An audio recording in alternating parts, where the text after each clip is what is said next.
akan angkat dari kitab Yesaya 60 ayat yang pertama saja. Demikian firman Tuhan. Bangkitlah, menjadi teranglah, sebab terangmu datang, dan kemuliaan Tuhan terbit atas. Amin.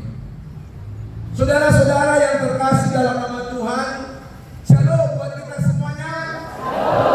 Maju. Horas. Yahoo. Dan lain-lain. Saudara-saudara, hari ini Nabi Yesaya berkata bahwa saudara harus bangkit dan menjadi terang bagi banyak orang. Menjadi bangkit dan terang bagi banyak orang. Katakan ke kanan kirimu, menjadi bangkit dan terang bagi banyak orang. Menjadi bangkit dan terang bagi banyak orang. Menjadi bangkit dan terang bagi banyak orang. Haleluya. Tapi saudara-saudara, apakah yang dimaksud dengan terang itu? Apakah yang dimaksud dengan terang itu? Bagaimana kita bisa menjadi terang seperti yang dikatakan oleh Nabi Yesaya? Saudara, terang itu artinya sikap. Terang itu artinya pikiran dan perkataan kita harus menyerupai Yesus. Karena Dia adalah Sang Terang. Menjadi terang yang dimaksud yaitu yang menuntut orang untuk bertemu dengan Yesus. Seperti bintang yang menuntut ada 3 raja yang ingin melihat Yesus yang lahir. Terang itu menuntun mereka sehingga berjumpa dengan Tuhan Yesus. Orang lain akan melihat Yesus sungguh ada dalam hati dan hidup kita. Amin. Sebenarnya kita ini sudah menjadi penerang. Kita ini semuanya sudah menjadi penerang. Ibarat lampu tadi kita sudah dialiri oleh arus listrik yang cukup. Tapi ya seperti ibarat lampu pijar, sudah banyak debu-debu. Sudah banyak debu-debunya sehingga sinarnya yang dari dalam itu menjadi redup. Bahasa Karongan go melek elok. Ya, semangat pula aku melek-melek berpikir benar kalau di hadapan ibu guru dan bapak guru. Proses saja. Kupikir tadi udah benar kali yang ku bilang ini. Melek ilok. Ya, sudah milih. Karena apa? Karena terlalu banyak debunya. Apa itu debu-debu yang membuat sinarnya itu yang kamu bilang itu? Yang milih itu. Apa debunya? Debunya adalah masalah. Debunya adalah pergumulan kita, persoalan kita, sehingga itu yang menebal di dalam lampu pijar tadi, sehingga walaupun sebenarnya dari dalam terang, tapi dia ilek-ilek karena persoalan itu.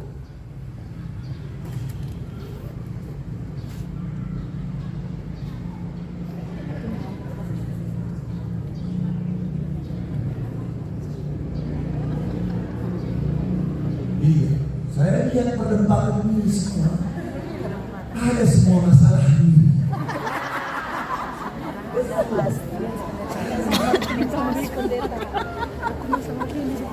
Coba ya, karena saya tahu juga saya ada sering men-scan orang. Men-scan, saya scanning dulu kan. Kalau nanti getarannya kuat berarti masalah itu besar. Jika bapak-bapak ibu di sini bisa menolong. Saya tolong Bang ya. Lihat ya Pak ya. Bapak ini bisa scan. Oh di sini dulu lah. Di sini nggak ada. Pantas nggak goyang dulu. Ada. Ini juga ada. Aduh besar. Ini lagi ada lagi. Ini nggak ada. Nggak ada orangnya. Memang tidak ada masalah. Kalau tidak ada masalah. Barang mati tidak ada masalah. Karena tidak ada masalah ini lagi.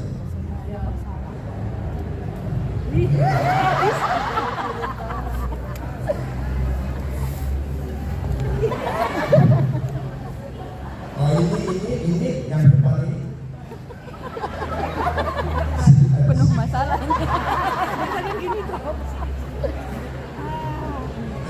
Nggak ada. Iya, orang tangan. Pembersih ini Baik-baik. nggak ada juga nggak ada. Ini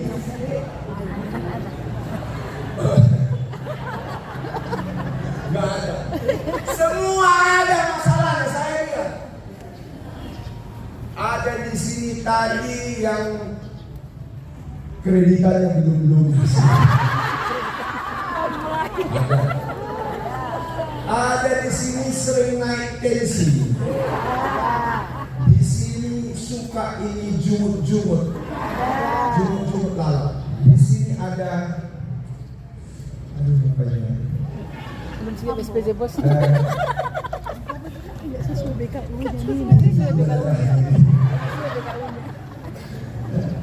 Ini semua ada masalah. Dan masalah itu bagaikan debu yang menutupi kita. Saudara-saudara, saya mau tanya dulu. Jujur, siapa yang punya masalah? Ada di sini yang punya masalah? Maju apa dia? Merah semua. Masalah sehingga ketika hidup kita dipenuhi oleh debu-debu masalah,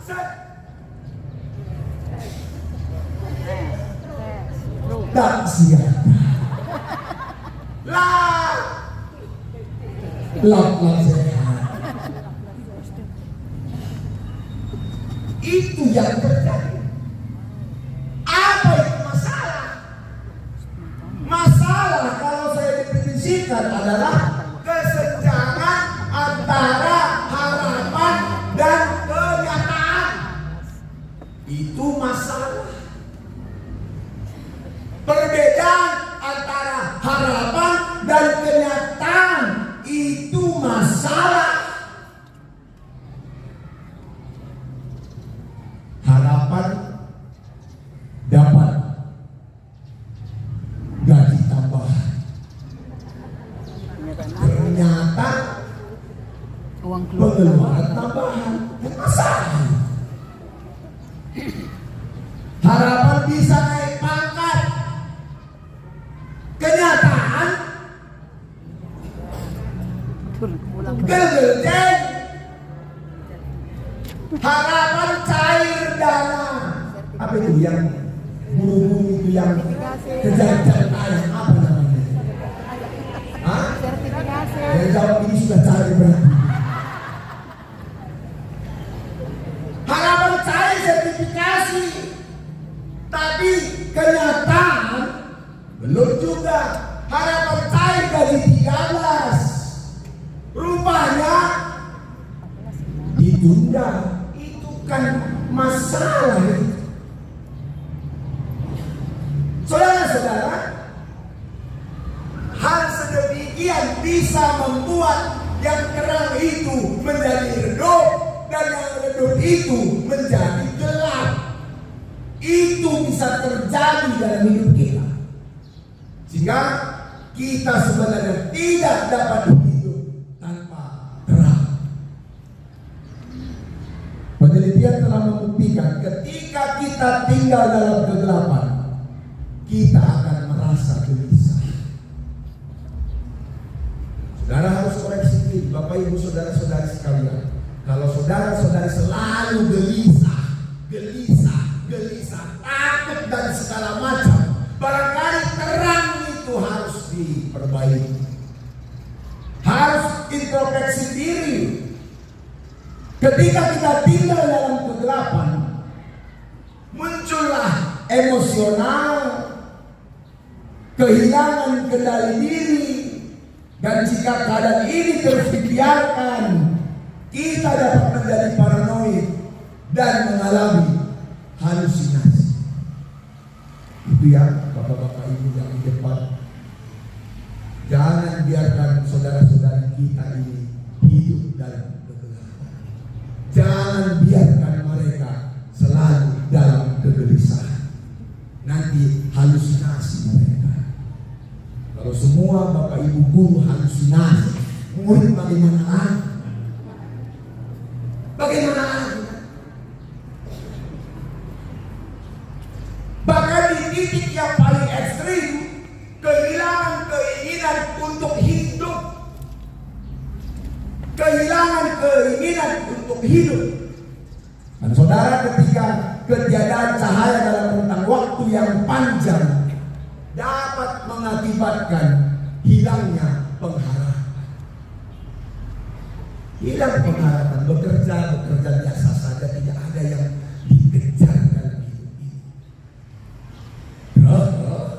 Ngajar, kayak murid ingat saya yang penting. Ya sudah berjalan tugas saya. Ini karena apa? Bisa jadi kehilangan pengharapan. Dan saudara, sedikit banyak itulah yang dirasakan oleh bangsa Israel saat mereka kembali dari Babel ke Yerusalem. Di Babel mereka mengalami penderitaan. Di Babel mereka disiksa, dianaktirikan. Dan ini menjadi traumatik yang sungguh hebat bagi bangsa Israel. Dan ketika mereka keluar dari Babel ke Yerusalem, traumatik itu belum juga hilang. Sehingga yang mereka akan dapatkan adalah mereka yang kemudian hidup dalam traumatik kegelapan itu. Datanglah Tuhan memberikan penerangan bagi mereka. Datanglah Tuhan memberikan penerangan. Ketika di tengah persoalan yang berat itu, daya lihat orang Israel terhadap janji Allah ini mulai memudar. Dan ketika itulah saudara, melalui Nabi Yesaya, Allah memberikan pengharapan, menerangi hati orang Israel. Bahkan saudara, dikatakan Tuhan akan mendatangkan terang yang akan terbit di tengah mereka. Bangsa mereka akan dipulihkan, dan bahkan melalui mereka lah bangsa-bangsa yang lain akan datang kepada Allah. Saudara, kesulitan hidup memang kerap membuat sekeliling kita terasa gelap. Kegagalan demi kegagalan yang kita alami seakan menyempitkan setiap harapan yang tersisa. Tapi meski demikian, Tuhan tidak pernah menghendaki saudara untuk terus dalam kegelapan. Tuhan tidak mau saudara semua banyak debu-debunya itu. Tuhan tak mau debu berlapis. Tapi hari Natal ini saudara, Tuhan datang untuk membersihkan debu-debu itu. sehingga saudara kembali cerah. Tidak hanya cerah, tapi kemudian dimampukan melaksanakan kehendak Allah. Engkau tidak hanya diberkati, tapi engkau akan menjadi berkat bagi dunia. Amin. Ini yang penting. Dan ini harus yang kita kejar. Dia tidak hanya membersihkan debu-debu saudara, dia tidak hanya memberikan terang itu, tetapi dia memberikan identitas baru bagi kita. Dia, saudara, melabeli kita sebagai terang. Dia membuat label saudara itu adalah terang bagi dunia.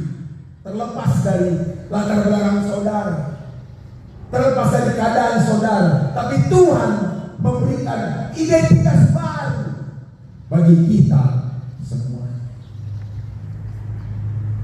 Jika hidup penuh harapan, penuh kemenangan, kita akan dapat menjadi bersinar dalam dunia ini. Begitu.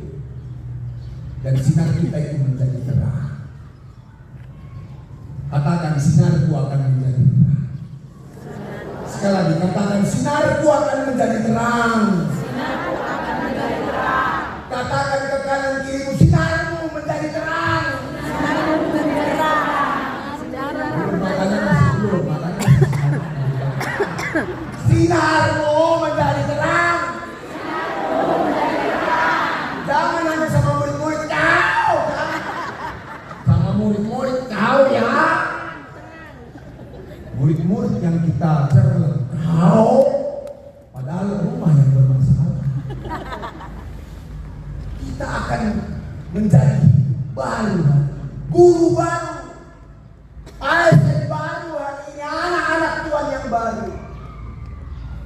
Itu Indonesia baru, tanah karo baru. Amin.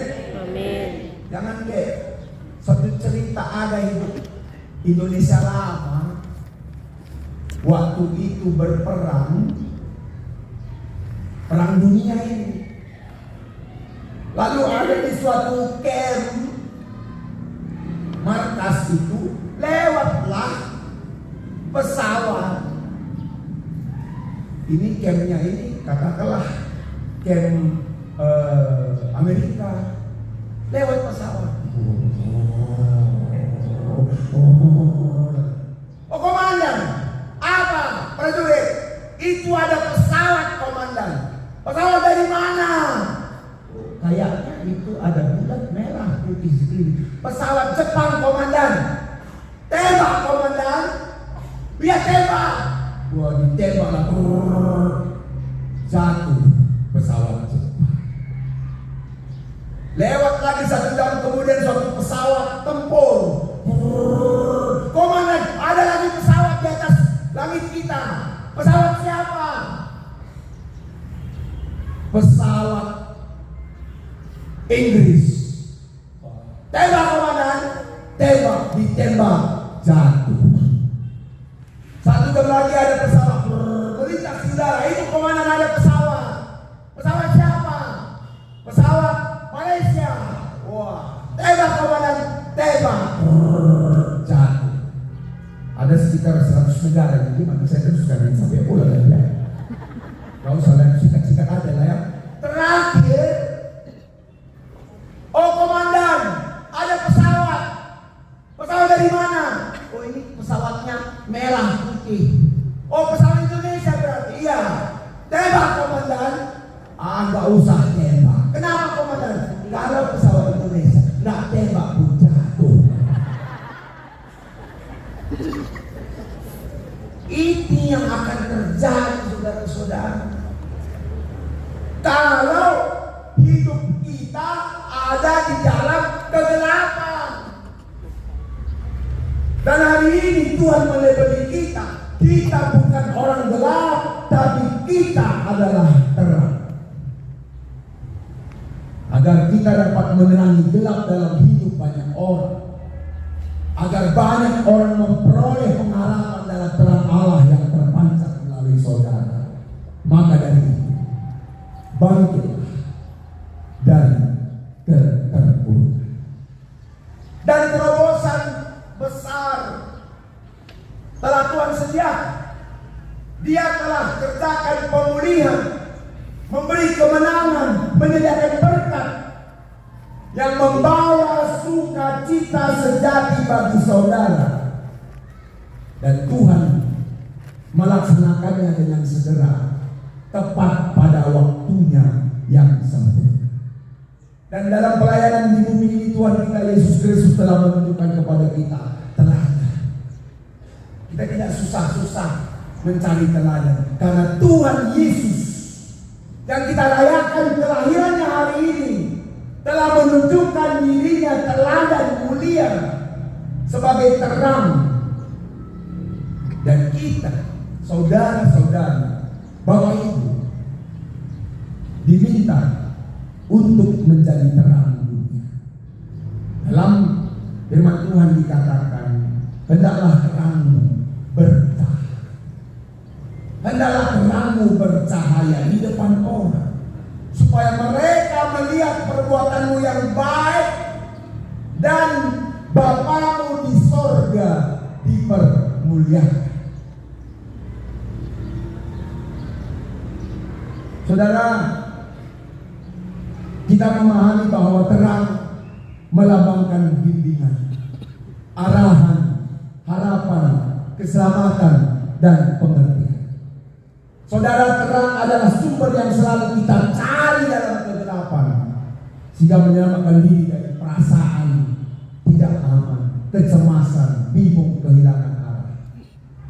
Dan kita semua berhak agar kita dapat membawa terang yang kuat, atau kita dapat dengan kuat memancarkan terang itu ketika terang itu mengalir dalam kehidupan kita. Dan untuk menjadi terang yang seperti itu, kita perlu menjadi orang yang seperti yang dibersihkan dan murni, sehingga kita layak membawa terang atau memancarkan terang lain. Dengan kata lain, kita perlu mengembangkan kekuatan rohani dalam diri kita. Kalau kita mengembangkan kekuatan rohani dalam diri kita, yang akan terjadi, kita dapat menang atas diri kita sendiri. Saudara akan menang atas diri saudara sendiri.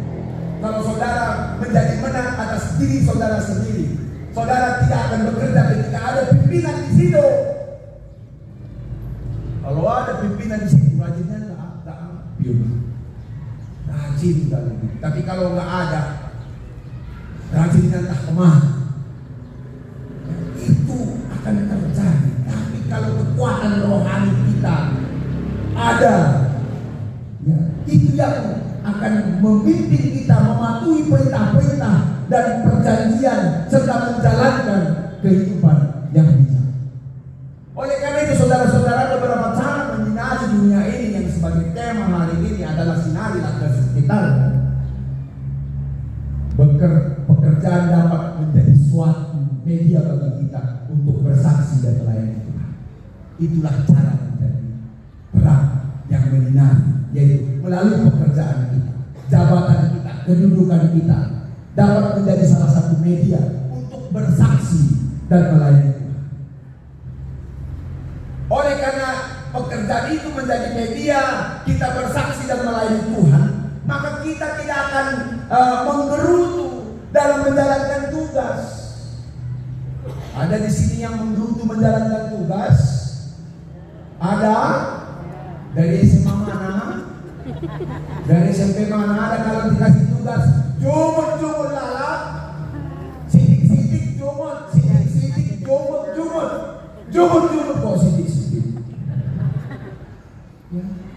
Ada yang begitu. Ya. Mengomel terus, sehingga dengan begitu tidak akan menjadi berkat, saudara. Bagaimana kita bisa menyinari sekeliling kita, di tempat keluarga kita, di tempat pelayanan kita, kalau kita selalu menggerutu dalam menjalankan itu? Dan mulai sekarang, firman Tuhan menyatakan, bergiatlah dalam penuh komitmen. Bergiatlah dalam penuh komitmen. Jangan hanya di hadapan mereka saja kita menyenangkan hatinya, tapi sebagai hamba-hamba Kristus yang dengan segenap hati melakukan kehendak Allah dan yang dengan rela menjalankan pelayanannya seperti orang-orang yang melayani Tuhan dan bukan manusia. Itu kata Efesus 6 ayat 6 sampai 7. Kalau saya kesaksian, kalau saya melayani ini, saya dengan sungguh-sungguh ini. Makanya Pak, kalau saya melayani, saya tak pikirkan duitnya. Dipanggil panitia saya ke pandai, saya tak pikirkan duitnya. Enggak sedikit saya pikirkan duitnya. Cukuplah panitia yang memikirkan duitnya. Kalau saya yang tidak memikirkan duit, panitia kerja apa? Saya tak memikirkan. Saya juga tak perlu amplop. Saya tak perlu amplop. Nah itu.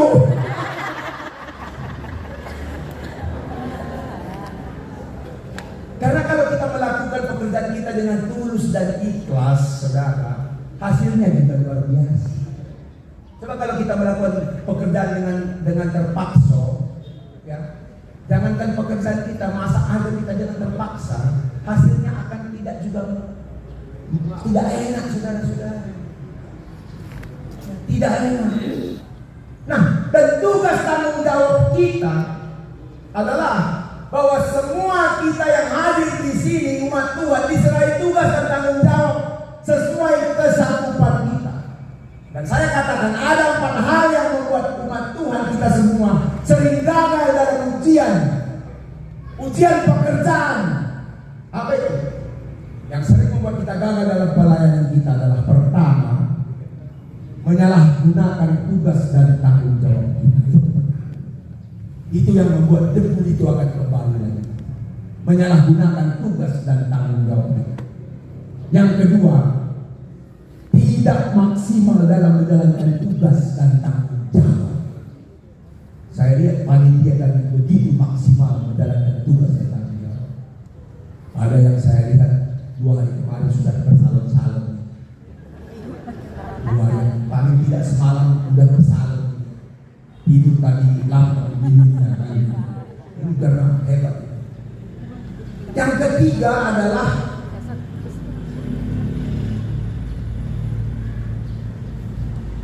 tidak menyelesaikan tugas dan tanggung jawab yang dipercayakan. Itu yang membuat kita akan gelap.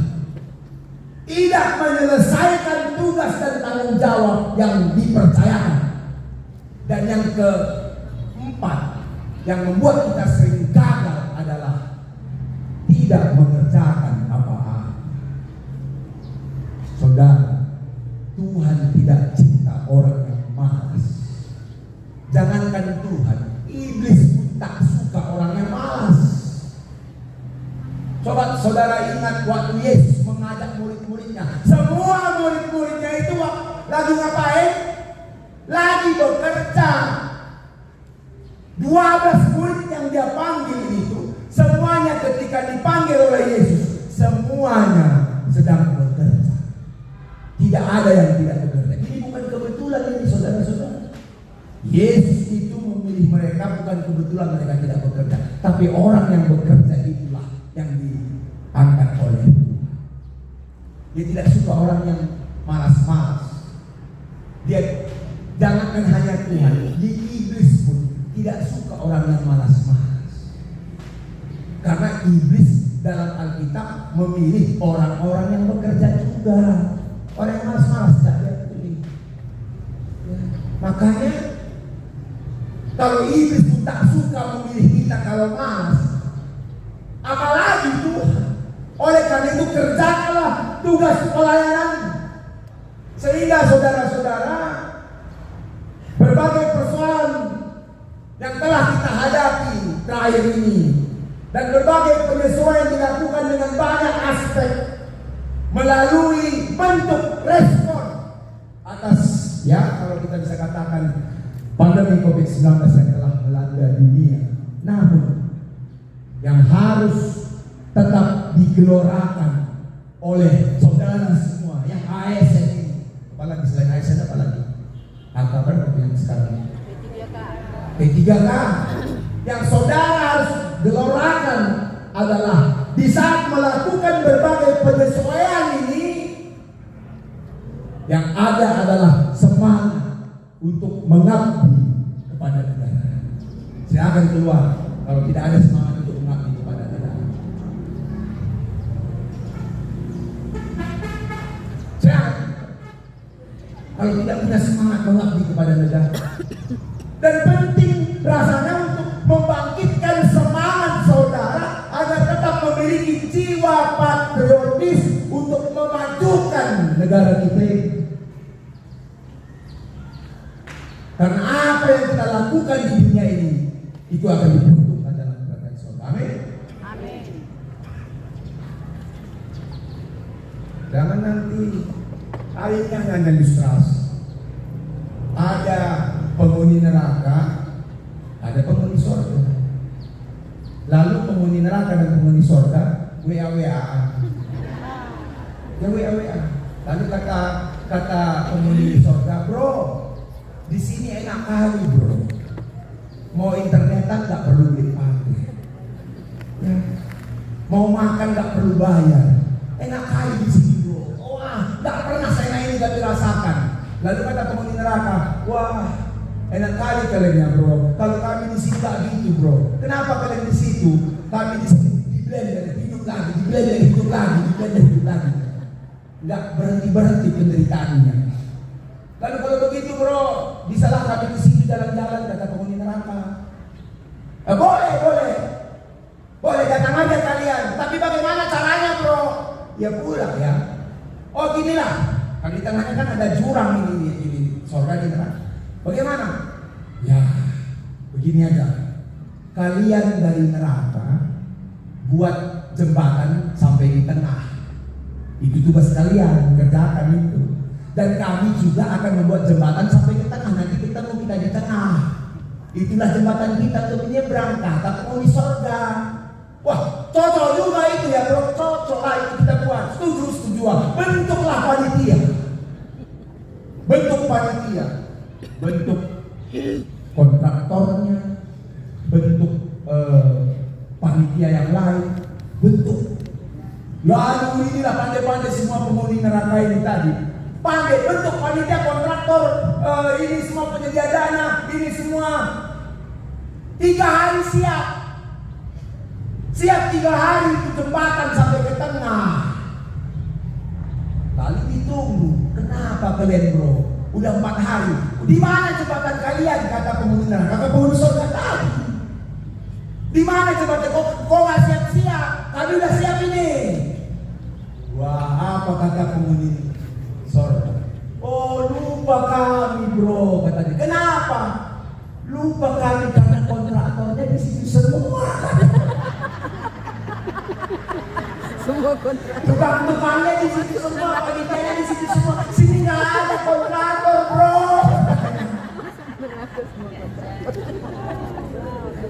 Nggak ada upaya sini kontraktor yang ada di situ semua. Hati-hati. Jangan itu bisa terjadi dalam hidup kita. Karena apa yang kita tabur, itu yang kita tuai. Dan setiap insan, saudara-saudari, ya dikatakan PNS dan lain, pasti memiliki motivasi yang berbeda. Dan diharapkan agar saudara semua benar-benar dapat mengabdikan seluruh jiwa raga demi kepentingan negara. Kalau pasukan PBB dari Indonesia ke luar negeri, ke Gaza sana, tentara kita yang mengabdi di sana, tidak ada yang sampai di sana sekalian dia menjual voucher handphone. Tidak ada. Dia betul-betul mendedikasikan dirinya untuk tugasnya. Jadi, ada perubahan dalam sikap pelayanan kita. Walau kari lahir kait perubahan. Baju teh sama sini, sanggul teh sa kipun, jas teh sa mantap, tapi berubah tidak ada. Seperti barang saya Cina, gelgel. Ada perubahan. Makanya bagi kita yang merayakan Natal ini diharapkan harapkan memiliki nilai dasar yang sama, yaitu memberikan pelayanan yang terbaik. Amin. Memberikan pelayanan yang terbaik. Biarlah pimpinan memberikan pelayanan yang terbaik sebagai pemimpin. Biarlah pekerja melakukan pelayanan terbaik sebagai pekerja. Kalau kau sudah lakukan itu, saudara tidak dapat berkat di dunia itu karena pekerjaan itu. Nanti di sana Tuhan akan berikan berkat berkelimpahan bagi saudara. Amin. Yang harus dilakukan, layanilah, berikanlah pelayanan terbaik untuk masyarakat. Berpegang teguh profesionalitas, berpegang teguh secara profesionalitas sebagai aparatur negara. Orientasi pelayanan yang dapat dirasakan akuntabel, dapat dilihat. Apa itu indikator pelayanan kita? Dapat dilihat oleh orang lain. Pendidikan, saya pikir sudah hebat sekarang di Tanah Karo sudah naik ya. Kalau tahun beberapa tahun yang lalu, pendidikan di Tanah Karo itu bukan yang pertama. Bukan yang pertama di Sumatera Utara. Tapi hari ini wujudkan pendidikan di Tanah Karo boleh menjadi yang pertama di Tanah Karo, di Sumatera Utara. Kami sebagai hamba Tuhan mendoakan saudara-saudara untuk dapat mewujudkan profesional, kompeten, saudara kompeten, kompetensi. Makanya ada sekarang jam mengajarnya harus banyak supaya mendapatkan reward itu kan. Dapat reward supaya jam banyak kan, supaya memiliki kompetensi. Orang yang hanya diam-diam saja, orang yang pasif, nggak mungkin dapat jam pekerjaan. Dan mungkin ada orang yang ini kasih ini, tidak mungkin. Saudara harus kompeten semua. Ya. Harmonis itu juga menyinari kegelapan. Saudara semua harmonis, satu keluarga dalam dinas pendidikan kita ini. Tidak ada yang saling menyalahkan, tidak ada yang saling menjelekkan, tidak ada yang saling membuli, tapi saling membangun dalam hidup. Loyal, adaptif, dan kolaboratif. Ini yang akan kita lakukan. Sehingga melalui perayaan Natal ini, kita sebagai aparatur sipil negara yang diubahkan menjadi teladan dan berkat bagi setiap orang dalam keseluruhan, secara holistik kehidupan kita. Amin. Kita bersatu di dalam ini. Bapa di sorga, sesungguh ketika kami mengenal Engkau, semakin mengenal Engkau melalui Yesus Kristus, sesungguhnya kami adalah terang itu. Tapi terang itu dipenuhi oleh debu-debu kegelapan, sehingga tidak lagi memancarkan sinar yang jelas.